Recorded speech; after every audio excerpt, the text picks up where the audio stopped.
Hello everyone. So the London Derby ended in a draw. For Chelsea, they immediately produced a great performance against the league leaders. As for Arsenal fans, I see some of you being negative, but honestly, I don't think there's anything to be negative about. I'll explain why. Let's begin. First of all, we have to admit that Arsenal had a brutal schedule this past week. From November 23rd until now, they've faced Tottenham, their longtime rivals, Bayern Munich, the strongest team in Germany, and just the other day, Chelsea, another intense derby. And yet, overall, they still showed they're really good. Beating Arsenal at this stage is extremely difficult because Arteta's team excels in so many areas, and he's already built a high-quality core squad. That allows him to execute his ideas more easily. We've already talked a lot about their defending and their set-piece dominance. So today let's give them some credit for their attacking play.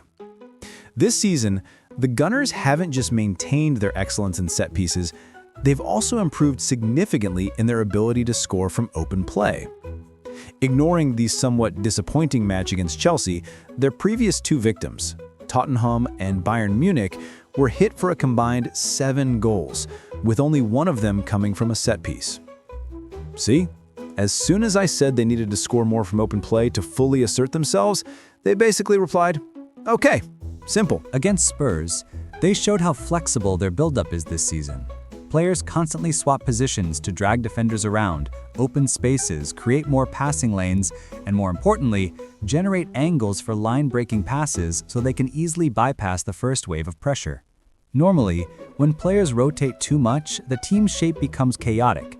That's why Arteta still demands strict positional discipline, meaning key zones must always be occupied by at least one player when someone vacates them, as you can see here. And with a team like Spurs, honestly, they had no hope. They simply can't handle this Arsenal. To counter Arsenal's movement, many teams will think of going man-to-man. The idea is simple. No matter how much they rotate or run, someone is always right behind them, ready to poke the ball away. Sounds simple, but doing it effectively is extremely difficult because it depends so much on execution. To man-mark well, you must be willing to abandon your position and chase your opponent everywhere, even if it breaks your team's shape, and that's incredibly hard.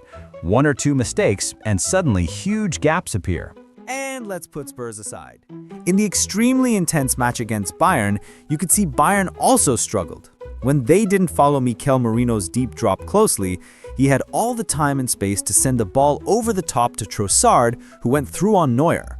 Luckily it was offside, otherwise it wouldn't have been 3-1. Not only that, playing man-to-man against Arsenal tires out your striker. He has to follow the center backs, try to force Ray along, and still use his cover shadow to block passing lanes so the keeper's extra man advantage doesn't kick in. We'll talk more about that later in the Chelsea part. But the biggest concern is this. If you're pressing Arsenal 1v1, you must remain insanely focused. Just one player switching off and the whole structure collapses because Arsenal move everywhere. They're chaotic in the best possible way. So before the match, I thought the park the bus and stay stubborn approach would make more sense for Chelsea. And looking at recent games, that's been a fairly successful approach for teams like Manchester United, Man City, or Sunderland, even if they didn't win. To sum up Arsenal's week, those two example matches I mentioned were both very good performances, and today I wanted to compliment their attack. The only problem is that before facing Chelsea, they lost key players. Losing people in such a brutal schedule is never ideal. Now, let's move to the second part. Chelsea had a good result because they understood all of this. They approached the match with intensity, aggression, and a compact defensive block, not too high. They mainly pushed João Pedro forward to press, using curved runs to disrupt Arsenal's build-up, which relied on two young centre-backs who hadn't started together before. The players behind him didn't push too aggressively, they pressed situationally. So sometimes the pressing line looked quite loose, like this, but other times they surged forward and shot down the flanks completely, depending on whether the ball was played to Arsenal's inexperienced centre-backs. And when Chelsea stepped up, just like the theory says, they tried to force Arsenal into awkward body positions, turning duels into physical battles, which led to many long balls and failed line-breaking passes. Look at the map of Arsenal's failed passes in the first half.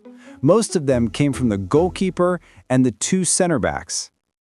Watching the match, I also felt Arsenal's touches were off, not sharp, a bit sluggish, probably because of the tough schedule I mentioned earlier, which had worn them down mentally and physically.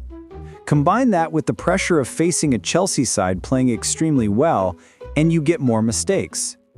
They lost most duels too, only 42% compared to Chelsea's 55.8%.